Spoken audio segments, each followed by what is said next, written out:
वक़ार। इस्लाम में ईमान के बाद सबसे अहम वजह नमाज की अदायगी। अल्लाह रब्बुल इज्जत ने इससे ज़ाहिर मकामात पर इरशाद फरमाया, अकीमुस्सलात, नमाज कायम करो, क्योंकि मेरा अल्लाह, मेरा मालिक, मेरा खालिक रहमान है, रहीम है, सिद्दीक़ मेहरबान है। अल्लाह ताला ऐसे बंदों को बार बार एक ही बात कही कि बंदे कल पढ़ने से गाफिल ना हो जाना, ये नमाज और मुसलमान लाजिम और मज़लूम है। नमाज के बगैर ना तो इस्लाम का तस्वुर है और ना ही ईमान का। अल्लाह की रज़ा का सबब नमाज, ईमान का अशूद नमाज, बदन की राहत नमाज, अब्दुल सलाम की सुन्नत नमाज और फरिश्तों का महबूब अमल नमाज।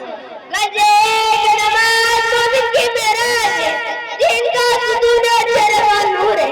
बेशक नमाज़ी कब्र में चिराग है, उनके नकीब के सवालात का जवाब है। ज़रूर तुम नमाज कायम करो, इनका एक तुम्हारा असर है। नमरूद, फिरौन, कारून और हमारे जैसे बहुवक्तों सा ना हो, ज़रूर तुम नमाज कायम करो।